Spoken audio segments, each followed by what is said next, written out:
ছোটবেলা থেকে চানাচুর বলতে আমার একটাই পছন্দ, মুখরোচক। স্বাদে, স্বাস্থ্যে। ভালো খান, সুস্থ থাকুন। মুখরোচক, ভালোবাসার ৭৫ বছর।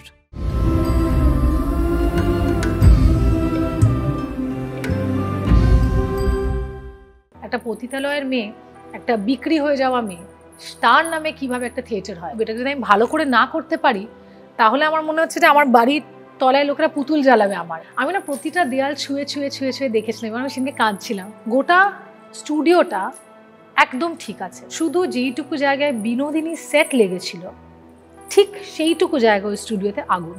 গঙ্গার মধ্যে যে শটটা আছে আমি এরকম করে ডুবছে আমার ট্রেলারে, তখন ১০৪ জল। এখানে শীত গ্রীষ্ম বর্ষা বলে কিছু নেই, তোমার কাজই তোমার একমাত্র ভরসা। শুটিং এর খবর আসে আমার নিজের মাসি, কেউ জানেই না আমার মায়ের যমজ বোন, উনি মারা গেলেন হঠাৎ। শত শত ইমোশনস আমাদেরকে অনেক পিছনে রাখতে হয়।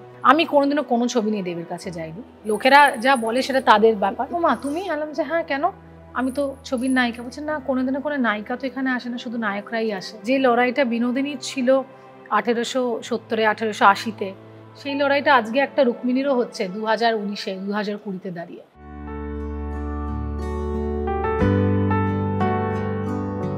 রঙ্গমঞ্চের কিংবদন্তি বিনোদিনী দাসী, এবং তাকে পর্দায় তুলে ধরতে বিনোদিনী দাসীর যেরকম একটা লড়াই ছিল, তাকে পর্দায় তুলে ধরতে রুক্মিণী মৈত্রেরও একটা লড়াই রয়েছে। আর শহর জুড়ে বিনোদিনীর পোস্টার, যিনি মহিমায় রয়েছেন রুক্মিণীদি রয়েছে, পর্দার বিনোদিনী এই মুহূর্তে। Thank you. তো এই যেটা বললাম যে তোমার ৫ বছর সময় লেগে গেছিল, বিনোদিনী দাসীরও একটা লড়াই, তার বি থিয়েটার নিয়ে লড়াই, তার অভিনয় নিয়ে লড়াই, সবটা।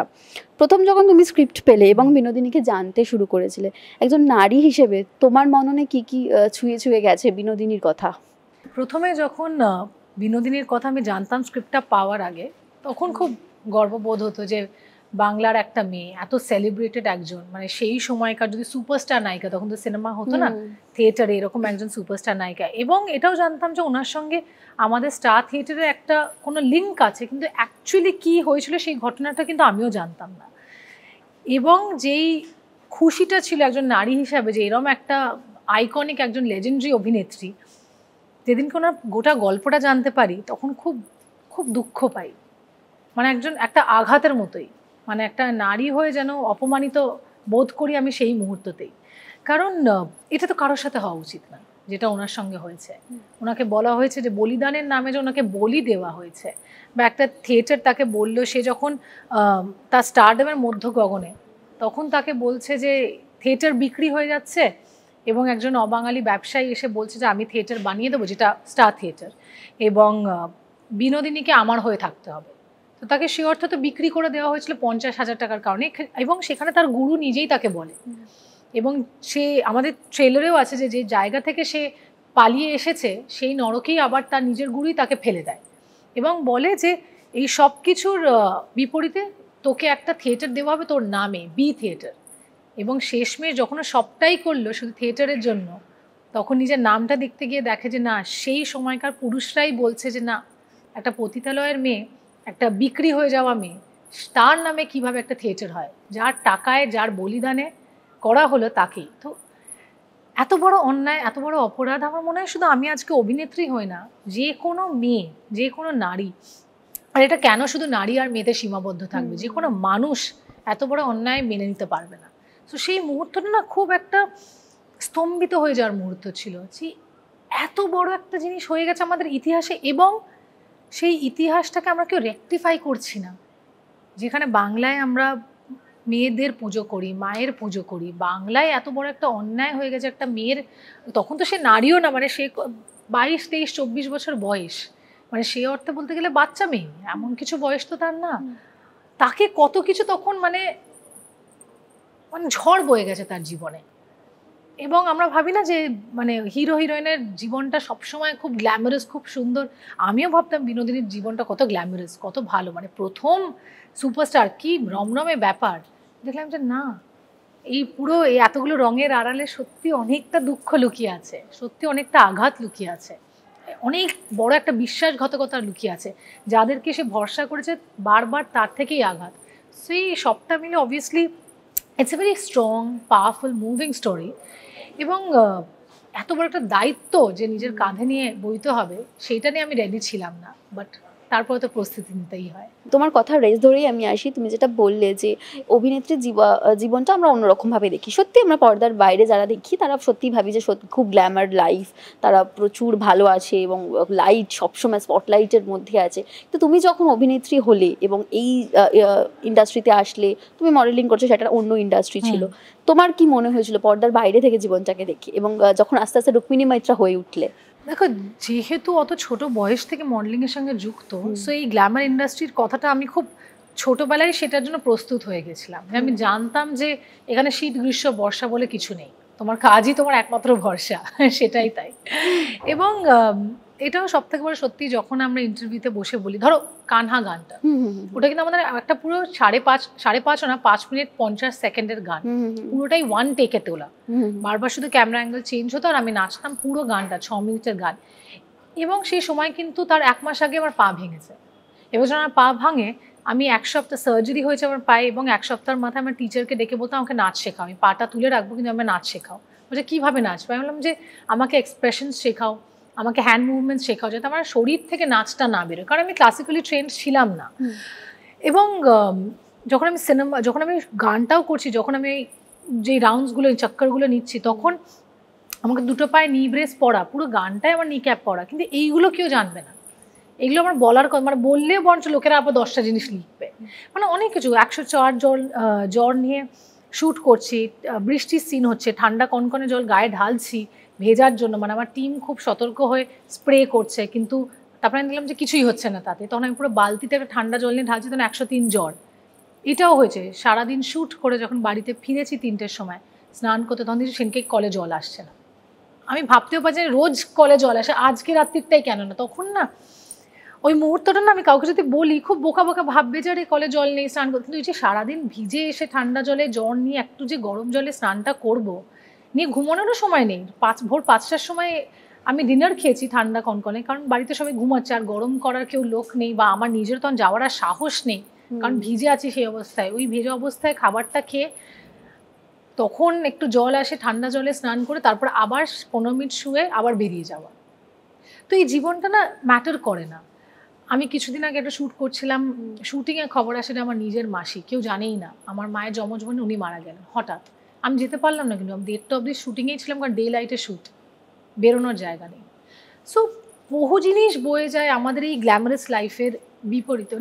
আমরা দেখি এখানে এতটা দেখছি, কিন্তু বিহাইন্ড দ্য সিনস এই যে পর্দার পেছনে কি রয়েছে সেটা কিন্তু কেউ জানে না। সামনে শুধু বিনোদিনীর নামটাই দেখে, সেটা যে চকচক করছে সেইটুকুই আলো পড়ছে, স্পটলাইটটাই দেখে, কিন্তু স্পটলাইটের চারিদিকে যে অন্ধকারটা সেইটা কেউ বোঝে না, এবং তার বোঝার কথাও নেই। এটাই আমাদের কাজ। সেই জন্য হয়তো এই একমাত্র প্রফেশন যেখানে আমি সবসময় বলি যে আমরা ইমোশনটাকেই হয়তো তুলে ধরার চেষ্টা করি, বিক্রি করার চেষ্টা করি, কিন্তু সেই মুহূর্তটায় আমাদের শত শত ইমোশনস আমাদেরকে অনেক পিছনে রাখতে হয়। যদি তোমার আজকে তোমার প্রেমিকের সাথে যদি ব্রেকআপ হয়েছে এবং তোমাকে গিয়ে একটা ভীষণ রোম্যান্সের একটা প্রেমের দৃশ্য করতে হবে, মানে সবটাই সে মানুষ, এবার আমরা নর্মালি কিছু হলেই আমরা ভেঙে পড়ি, সেই সময় সেই দৃশ্যটাই করতে হবে। ধরো যখন আমার বাবাও মারা গেছেন, তার একদিন পরে আমাকে গিয়ে একটা জীবন নিয়ে একটা কথা বলতে, একটা ডায়লগে ছিল যে আমরা জীবনে আমরা জেতার জন্য বাঁচি না, আবার হারার জন্যও বাঁচি না, বাঁচি শুধু বাঁচার জন্য। এই কথাগুলো বলতে হয়। একটা সাধারণ মানুষ তো একটা ব্রেক নিতে পারে, আমাদের জন্য কোনো ব্রেক নেই। That is Y I think the show must go on. আমি যেটা তুমি বলছিলে যে এই যে মনের জোর, সব অভিনেত্রী হওয়ার আগে ওই মনের জোরটা তো খুব প্রয়োজন হয়, যে যাই হয়েছে একটা, তুমি বাবার কথা বলে তুমি চ্যাম্পিয়ন প্রিমিয়ারে এসছো, তুমি হাসি মুখে পোজ দিয়েছো, কিন্তু তোমার যেটা ফিল করেছো সেটা তুমিই জানো, আমরা বাইরে থেকে অতটা বুঝতে পারবো না। এটা কোথা থেকে পাও এই যে শক্ত করে মনের জোর রাখাটা? এইটা আমি একা বলবো না, এটা আমরা সবাই মনে হয়। আমার মনে হয় এই প্রফেশনটা আমাদেরকে একটা জিনিস নিয়ে আসতে হয়। যদি এরকম একটা আমার মনে হয় এটা নারীদের জন্য অ্যাপ্লিকেবল, আর অভিনেতা অভিনেত্রীদের জন্য অ্যাপ্লিকেবল, যে তোমাকে যখন এই জগতে ঢুকতে হয় তখন অনেকটা শক্তি নিয়ে ঢুকতে হয়, এবং এই জগতে যদি প্রবেশ করে ফেলো তখন সহ্য শক্তি নিয়ে বাঁচতে হয়। তো এটা হয়ে যায়, এটা কেউ করিয়ে দেয়, আমার সেটাই বিশ্বাস।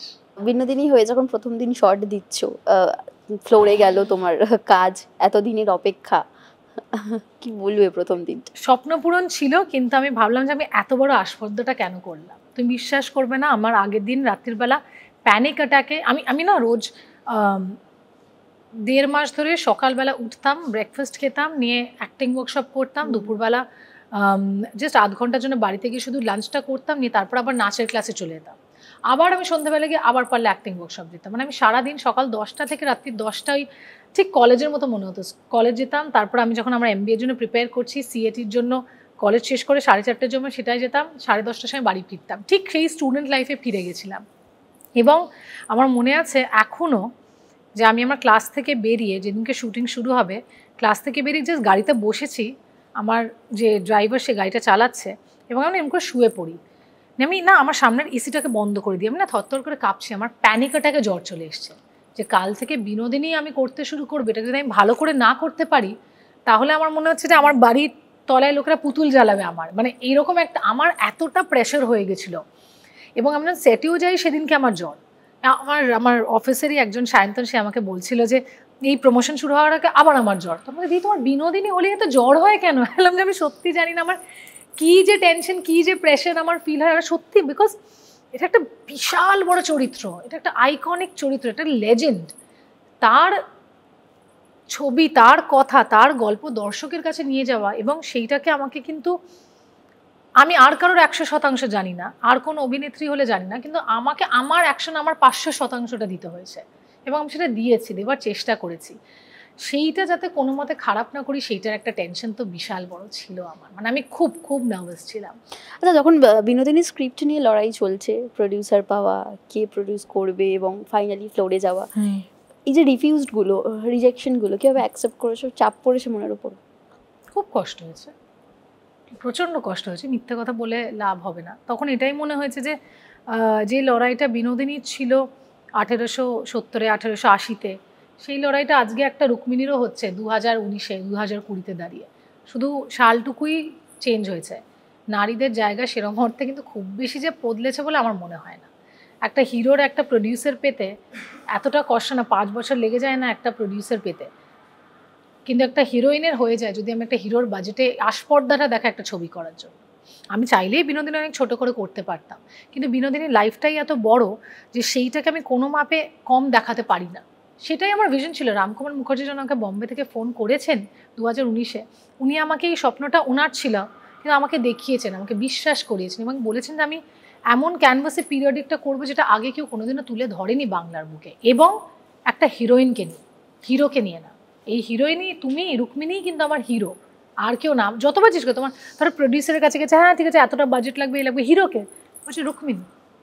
বারবার বলেছে, বারবার অনেকজন আছে যারা হ্যাঁ বলেছে, কিন্তু কোভিডের কারণে চলে যায়, তারপরে যখন এসে ফিরে আমাদেরকে ফিরিয়ে দেয়, অনেক কিছু হয়েছে। মুহূর্তের দিনে আমার প্রডিউসার চলে যায়, অনেক কিছু হয়েছে। তো অবভিয়াসলি নিরাশ তো হতামই, কিন্তু একটা বিশ্বাস ছিল যে এই ছবিটা করব, আর করলে আমি আর রামই করব। মানে একদিন আমার মনে আছে রামের একজন অ্যাসোসিয়েট আমাকে ফোন করে বলে যে আমরা না এই ছবিটা বানাতে পারছি না, তোমার স্ক্রিপ্টটা মেল করে দিয়েছি, তুমি কাউকে দিয়ে বানিয়ে নিও পারলে। আমি বলেছিলাম যে জানো তো, মানে আমি আর কিছু পারি, কিন্তু আমি অভিনেত্রী হিসাবে কত ভালো যাই না, কিন্তু আমি মানুষ হিসাবে খারাপ মানুষ হতে চাই না। বিনোদিনীটা আমার স্বপ্ন ছিল না রাম, বিনোদিনীটা তোমার স্বপ্ন দেখিয়েছো, তুমি আমাকে তোমার সঙ্গ দিতে বলেছো, এবং আমি তোমার হাত ছাড়বো না। যদি রুক্মিণীর জীবনে বিনোদিনী হয় তাহলে রামকুমার মুখার্জির সঙ্গেই হবে, হয়তো হবে না, অন্য কিছু হবে, কিন্তু বিনোদিনী হবে না।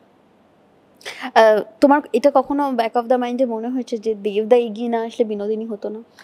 অবশ্যই, কারণ কি বলো, দেব এন্টারটেইনমেন্ট ভেঞ্চার্স যে ব্র্যান্ডটা হয়ে গেছে, তার ছত্রছায়া থাকলে না একটা জিনিস কি, যে অনেক লোকেরা সাহস পায়, অনেক লোকেরা ভরসা পায়। আজকে সে জায়গাটাও আমরা বানিয়েছি, এমন না যে না।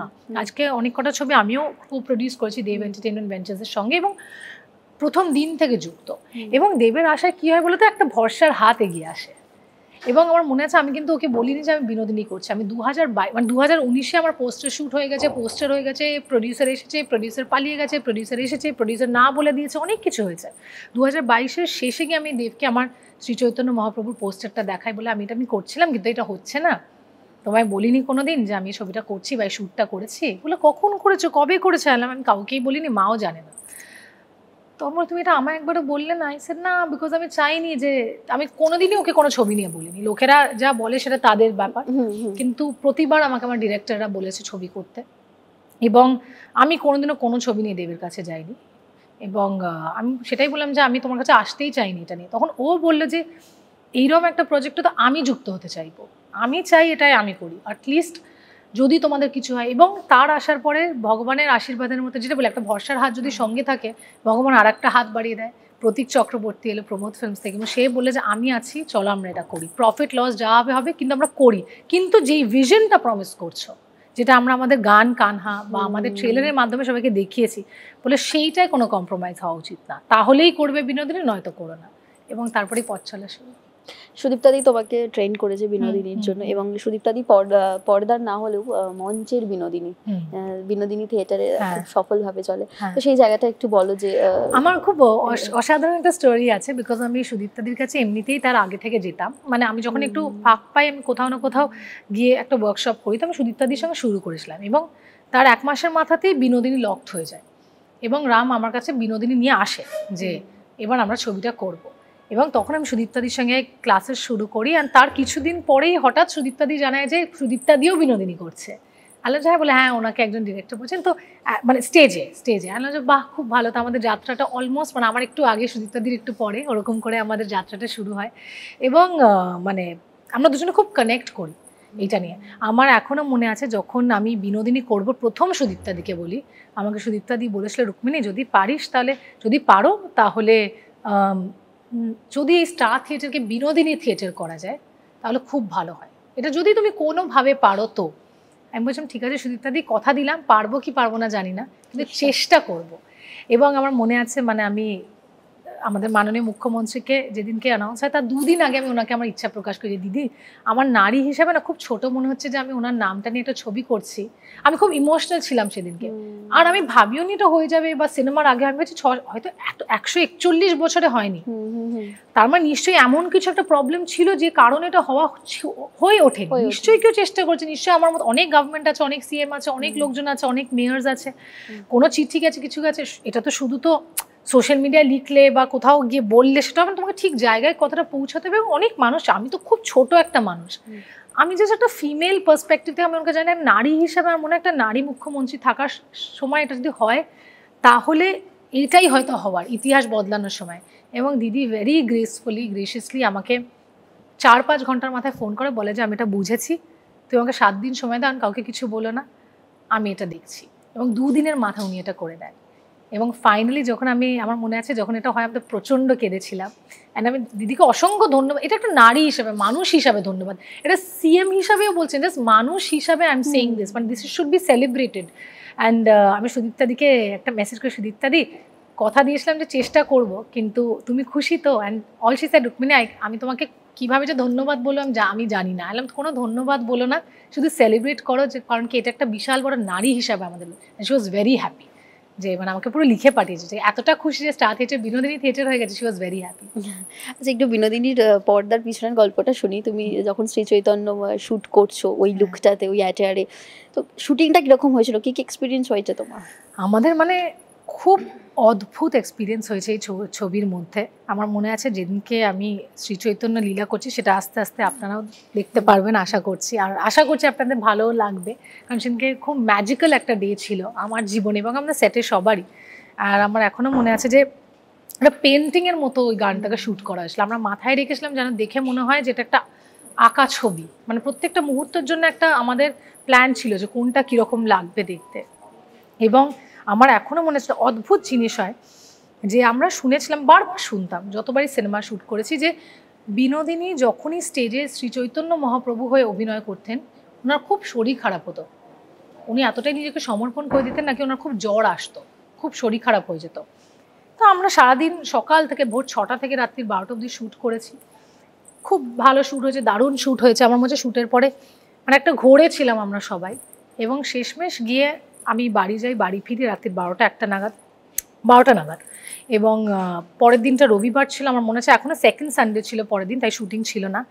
অ্যান্ড সোমবার কানহা গানটা শ্যুট ছিল, কারণ তারপর আবার সিনেমার সব শ্যুট হবে। এবং সেদিনকে রাত্রিরে আমি গিয়ে স্নান করি, নিয়ে আমি ঘুমাই। অ্যান্ড আমি এখনো বলছি আমার গায়ে কাটা দিচ্ছে। ঠিক রাত্রি 3টে নাগাদ আমার না মনে হয় আমার বডিতে কিছু একটা এন্টার করে এবং আমি থরথর করে কাঁপতে শুরু করি এবং এমনই কাঁপি যে আমার সারা বিছানা কাঁপছে, মানে এত জোরে আমি কাঁপছি, মানে কিন্তু আমার গায়ে কোনো ঠান্ডা লাগছে না, জ্বর হচ্ছে কিচ্ছু না। ভোর 7টা 7:30 নাগাদ আমার মা আমাকে ঠেলে ওঠায়, যে আমার মা আমাকে বলে যে আমি একা ঘুমাতে পারি না, হ্যাঁ আমার খুব ভূতের ভয়, তো আমার মা আমাকে বলে যে রুক্মিণী তুমি শিগগিরই বাথরুমে যাও, গিয়ে ঠান্ডা জল চালিয়ে মাথা থেকে পা অব্দি পুরো ভেজে, কারণ আমার জ্বর এতটা হয়ে গেছিলো যে মানে আমার পাশে শোয়া যায়, আমি 104 পেরিয়ে যাচ্ছিল। এরকম হতে হতে তো এবার ডাক্তারকে ফোন করছি, ওষুধ খাচ্ছি, কিছুতেই নামছে না, 103 104 এরকম জ্বর জ্বর জ্বর। 8টা নাগাদ তখন দেবকে জানায়, দেব তখন রামকে বলে যে রাম মনে হয় কালকে শুটিংটা ক্যান্সেল করতে হবে, রুক্মিণী নাকি জ্বর আর কোনো মতে জ্বর নামছে না। তখন রাম না পুরো চুপ, তখন বলছে কী হচ্ছে, বলছে আমাদের সেটে যারা যারা চৈতন্য লীলায় আমার সঙ্গে পারফর্ম করেছে এবং যারা যারা চৈতন্য লীলা দেখেছে রামকে ছাড়া সবার 104 জ্বর, সবার, এবং কারোর সে পুরো একদিন ধরে জ্বর নামছে না। এরকম করতে করতে আমাদের শুটিং বন্ধ করতে, তখন অনেক মিডিয়াতে নিউজও বেরিয়েছিল, আমি 1 সপ্তাহ জুড়ে সবার জ্বর, কারোর জ্বর নামছে না। করতে গিয়ে আমার মা বললো যে এক কাজ করে আমি একটা পুজো দিই, তো প্রতিটা মেম্বারের নাম লিখে, বিনোদিনীর নাম লিখে কালীবাড়ি থেকে একটা পুজো দেয়। এবং আমার এখনও মনে আছে তারপরে রবিবার তখনও জ্বর নামেনি আমার, তারপরের দিন সকালে শট এরকম করে গঙ্গার মধ্যে যে শটটা আছে আমি এরকম করে ডুবছি আমার ট্রেলারে, তখন 104 জ্বর। এবং আমার যে চিফ এডি ছিল পবন, আমার এখনও মনে আছে, তখন ভীষণ হাইটাইড হয়ে গেছে এবং ধরে রাখা যাচ্ছে না, সেও তার জ্বরে আমাকে কোমরে এরকম করে দড়ি বেঁধে নেমেছে আমার সঙ্গে। এবং তখন আমার একটা ডায়লগ ছিল, মানে আমি গরম জল রাখা আছে যে করবো, আর শীতকালে ঠান্ডা কনকনে গঙ্গার জল, তার মধ্যে জ্বর নিয়ে ডুবছি। এবং তখন আমি ডায়লগ বলতে হচ্ছে, কিন্তু তখন না আমি শুধু মনে মনে বলছি যে বিনোদিনী আমাদেরকে কষ্ট দিও না, আমরা এটা তোমার জন্যই করছি, শুধু আমাদের সঙ্গ দাও। এবং আমি ডুব মারি 3-4 বার, যেটা হয় আমাদের সিন হয়ে যায়, তখনও জ্বর, গরম জলে গিয়ে পা চোবাই, সেদিনটা পেরিয়ে যায়। পরের দিন সকালে বিশ্বাস করবেন এর মধ্যে একটুকুও মিথ্যে কথা নেই, পরের দিন সকালে আমাদের সেটে আমরা সবাই ঠিক হয়ে যাই, every single person was perfect on that set, সবার জ্বর চলে গেছে, সবাই নর্মাল, মানে এইরকম অদ্ভুত জিনিস হয়েছে। পাশেই বিনোদিনী থিয়েটারের তুমি এটা রেখেছো, বিনোদিনীর কাছ থেকে কি তোমার কাছে রেখে দিলি গোটা শুটিংটা এবং এই যে জার্নিটা 5 বছর ধরে যাপন করলে বলা যায়, তুমি কিছু রেখে দিয়েছো তোমার কাছে? স্মৃতি তো অবশ্যই, কিন্তু এই নামটা স্বর্ণাক্ষরে রুক্মিণীর সঙ্গে সারা জীবনের জন্য যুক্ত হয়ে গেল। এই যে ইতিহাসের অল্প একটু অংশ, এটাই আমার সবথেকে বড় পাওনা। স্টার থিয়েটারে আমরা অনেক সময় শুনেছি যে ওখানে অনেক আগুন লেগে যাওয়া এবং নানান ঘটনা ঘটেছে, সেটার এরকম কিছু মুহূর্ত রয়েছে?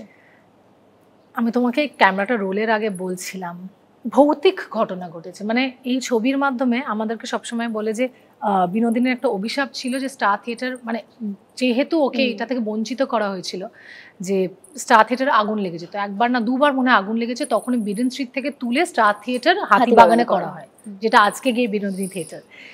এবং আমার মনে আছে যে আমরা একটা স্টুডিওতে শ্যুট করছিলাম, ছোটোবেলায় অনেক শুনেছি হিন্দিদের কথা, হিন্দি অভিনেতা অভিনেত্রী 70s 80s গল্প, এখানে শুনেছি নানান হিরোগণ, তাদের জন্য এত বড় বড় সেট বানানো হয়, রাজকীয় সেট বানানো হয়। আমি শ্যুট করতে গেছি এবং আমি যখন স্টুডিওটায় ঢুকি আমি দেখি যে একটা বিশাল বড় সেট, মানে পুরো শহরটা বানানো হয়েছে, বিনোদিনীর শহরটা, মানে তখনকার কলকাতা করে এমন করে কর্নওয়ালিস স্ট্রিটের মতো। এবং আমি কিনা আলাম যে এটা কি, যে তো তোমার সেট। আমি না প্রতিটা দেয়াল ছুঁয়ে ছুঁয়ে ছুঁয়ে ছুঁয়ে দেখেছিলাম এবং আমি সেদিকে কাঁদছিলাম, বললাম যে এটা আমার সেট। মানে সেই মুহূর্তটা আই ওয়াজ সো মুভড, যে শুধু গল্পে শুনেছি যে হিরোদের জন্য এত বড় বড় সেট হয়, এরকমভাবে একটা হিরোইনের জন্য শুধু আমারই শ্যুট ছিল 3 দিন ধরে, এবং সেখানে আমার সেট, এবং আমরা শ্যুট করে টরে তারপরে সিনেমা শ্যুট হয়, র্যাপ হয়ে গেছে, 1-1.5 মাস হয়ে গেছে, রাম বম্বে ফিরে চলে গেছে। আমি একদিন এই সোশ্যাল মিডিয়ায় ঘুরতে ঘুরতে দেখছি যে হঠাৎ একটা ভিডিও সার্ফেসেস অনলাইন, অ্যান্ড আমি না এরকম করে কাঁপছি, আমি কাঁপতে কাঁপতে কাঁপতে ভিডিওটা আমি রামকে পাঠাই। গোটা স্টুডিওটা একদম ঠিক আছে, শুধু যেইটুকু জায়গায় বিনোদিনী সেট লেগেছিল ঠিক সেইটুকু জায়গায় ওই স্টুডিওতে আগুন। I didn't know what to say. I didn't know how to react. গোটা স্টুডিওটা ইনট্যাক্ট, শুধু যেখানে বিনোদিনী সেট ওইটুকু আগুন লেগে গেছে ওই স্টুডিওতে। আমি না রামকে বলছি যে এটা কিভাবে হতে পারে, অ্যান্ড আমি যখন বলছি আমার ভেতর থেকে আমি মানে I don't know what to say. I have chills, shivers down my spine. And this is also happened. তুমি যেটা বলছিলে যে একজন হিরোর বাজেট একজন হিরোইনের ছবি করাটা বেশ কঠিন আজও, যখন শহর জুড়ে নিজের পোস্টার দেখছো, বিনোদিনীর পোস্টারে তুমি সহ মহিমায় রয়েছো, কতটা ইমোশনাল তুমি? ভীষণ ইমোশনাল, মানে কালকেই না পরশু একটা ভিডিও লাগিয়েছি যে একটা বিশাল বড় ড্রপ ডাউন পোস্টার একটা কলকাতার বুকে একটা মলের থেকে, এবং এটা আমরা সবসময়, রাম একটু আগে বলছে, রামকে নাকি একজন লিখে পাঠিয়েছে যে 15 বছর হয়ে গেল এই মলের, এবং সবসময় হিরোদের পোস্টার দেখেছে, এই প্রথমবার কোনো একটা মেয়ের একার ছবি ওপর থেকে নিচে অব্দি বিনোদিনী নাম আর রুক্মিণী বসে আছে। সেটাতে একটা বিশাল বড় স্বপ্ন পূরণ এবং পাওনা, এবং এটা একটা বিশাল বড় সাহসিকতার প্রতীক যে বাকি প্রডিউসাররাও ইন্সপায়ার্ড হোক, শুধু আমি না, আমার যারা মানে কন্টেম্পোরারিজ আছে, যারা হিরোইন আছে, তাদের সবার মুখ সেরমভাবে লাগুক, চারিদিকে হোক, যাতে কখন যেরকম হিরোদেরকে বলা হয় না যে আরে হিরোইনকে দরকার, সেরকম হিরোইনেরও বলতে হবে না যে হিরোকে দরকার, একা সবাই যাতে জিতুক, সেটা হওয়া উচিত। তুমি মডেলিং থেকে যখন এসছো, ওটা ওমেন সেন্ট্রিক ইন্ডাস্ট্রি, এবং এটা একটু যদি বলি আমি মেল সেন্ট্রিক, কারণ ইন্ডাস্ট্রি একটু ডমিনেট। সেক্ষেত্রে তোমার অসুবিধা হয়েছিল প্রথম এসে যখন তুমি ওভারকাম করছো? মানে অসুবিধা সেরকম ভাবে হয়নি, হয়তো মেন্টালি প্রিপেয়ার্ড ছিলাম, বা হয়তো আমি মডেলিং জগৎ থেকে নিজে একটা জায়গা করেই এনেছিলাম। কিন্তু হ্যাঁ, অবশ্যই কয়েকটা জিনিস হতো যে অদ্ভুত জিনিস দেখতাম, যে ধরো আমি কোনো একটা সাজেশন দিচ্ছি এবং সঠিক কথাটাই বলছি, তখন ডিরেক্টর বলছে যে আচ্ছা আচ্ছা ঠিক আছে সেটা পরে ভাবছি, এবার হঠাৎ ধরো সেই সিনটা দেখে যাবেন, এটা তো একটা ভুল হলো, এটা একটু এরমভাবে করলে বেটার হতো না, মানে ঠিকই হতো, না না না না চলো পরেরটার জন্য প্রিপেয়ার করি। হঠাৎ ধরো হিরো ঢুকলো, সে বলে আরে এটা এরম কেন, এটা তো ওরম করে সেম কথাটাই বললো, তখন তাকে বলে যে আরে বাহ তুমি কি ভালো বললে, এটা আমার চোখের সামনে হয়েছে, আমার সঙ্গে হয়েছে, আমি তখন হ্যাঁ। বা ধরো কোনো একটা মিটিংয়ে একটা বক্তব্য, বা আমি ধরো আমি আমার একটা গান শ্যুট হয়েছিল, তারপরে আমি স্টুডিওতে গেছিলাম, এডিটিং স্টুডিওতে গিয়ে আমি বসে আমি আমার কাট দেখতে গেছিলাম, তখন বলে যে ও মা তুমি, আলাম যে হ্যাঁ কেন, আমি তো ছবির নায়িকা। বলছে না, কোনোদিনও কোনো নায়িকা তো এখানে আসে না, শুধু নায়করাই আসে, আমি কোনোদিন দেখিনি কোনো হিরোইনকে আসতে, এই প্রথম কোনো হিরোইনকে আসতে দেখলাম। আমি বুঝতে পারি না, আমি ভেবেছি হয়তো এটা নর্মাল, বাট ছোট ছোট ছোট জিনিসে বোঝা যায় যে সাইকোলজিটা কি, যে কিন্তু again things are changing and again I've been blessed with incredible directors also at the same time, যারা ভীষণ open to opinions, মানে doesn't matter যে তুমি মেয়ে না ছেলে ওই সেটে, তোমার বক্তব্যটা যদি সঠিক হয় তাহলে সেটাকে সেই সম্মানটা দেবে। বিনোদিনীকে খুব অল্প সময়ের মধ্যে, কেরিয়ারে যখন তিনি মধ্য গগনে, সেই সময় থেকে উনকে থিয়েটার ছেড়ে দিতে হয়েছিল, অনেক কারণ রয়েছে তার পেছনে, তুমি রিসার্চ করেছো, তুমি জেনেছো, কিন্তু আমাকে একটু বলো যে তোমার এই কেরিয়ারের 7-8 বছর হতে যায়, এবং তুমি যে জায়গাটায় এখন রয়েছো, একা একটা ছবির হিরো হিরোইন সব, রুক্মিণীদি কখনো এই ভয়টা পাও যে স্পটলাইট সরে যাওয়ার বা অভিনয় থেকে একটু দূরে চলে যাওয়ার? না, একদমই না। আমার একটাই ভয় যে আমি আর যা কিছু করে জীবনে যদি পিছিয়ে যাই, আমার তাতে ভয় নেই, কিন্তু আমি যাতে মানুষ হয়ে এগিয়ে যেতে পারি, এইটা আমার সব থেকে বড়, যে আমি মানুষ হয়ে আমি যাতে আমার শিকড়টা না ভুলি, আমি যাতে মানুষ হয়ে আমার মা বাবা যে শিক্ষাটা আমায় দিয়েছে সেটা না ভুলি, না কি কোন কলেজে কোন স্কুলে কোথায় পড়লাম সেটা না, আমি বলছি আমার মা বাবা যেইটা আমাকে শিখিয়েছে ছোটোবেলা থেকে মানুষ হিসাবে, সেইখানে আমি কোনোদিনও পিছিয়ে না পড়ি, এবং যাতে আমি আর কারোর কথা না, নিজেকে যেন আয়নার সামনে দাঁড়াই, আমি নিজেকে নিয়ে গর্ববোধ করি, এইটা খুব ইম্পর্ট্যান্ট। কাজ কর্ম ছবি ইত্যাদি, আজকে আমি আছি, কাল এই জায়গায় আরও 10 জন এসে বসবে, কাল আরও বড় বড় নাম এখানে লাগবে, সেইটা ডাজন্ট ম্যাটার, কিন্তু এই যে ক্যামেরাটা কাট হলে তোমার আমার সাথে যে সম্পর্কটা, সেইটা যাতে তুমি ফিরে গিয়ে না বলে যে না হলো না, সেটা যাতে না হয়, সেটা আমি ভয় পাই, সেটা যাতে ভালো হাসি মুখে তুমি বাড়ি ফেরো, এইটা আমার কাছে প্রায়োরিটি। একদমই, এবং 23 তারিখ বিনোদিনী আসছে, তোমার স্বপ্ন পূরণের দিন, এবং আমরা প্রত্যেকে বিনোদিনী দেখবো, সেই অপেক্ষায় রয়েছি। তো কি বলবে বিনোদিনী নিয়ে? আমি এটাই বলবো যে শুধু আমি না, আমার গোটা টিম বিনোদিনীর স্বপ্ন পূরণের দিন 23শে জানুয়ারি, বিনোদিনী স্বপ্ন পূরণ 141 বছর পর হয়ে গেছে, স্টার থিয়েটার বিনোদিনী থিয়েটার হয়ে উঠেছে, এইবার হয়তো আজকের বিনোদিনী রুক্মিণী তার স্বপ্ন পূরণের দিন 23 তারিখ। সো প্লিজ সপরিবারে হলে আসবেন, বিনোদিনীর গল্প শুনবেন, আশা করি আপনারা সবাই বিনোদিনীকে ভালোবাসবেন এবং দুহাত ভরে রুক্মিণীকে আশীর্বাদ করবেন। Thank you.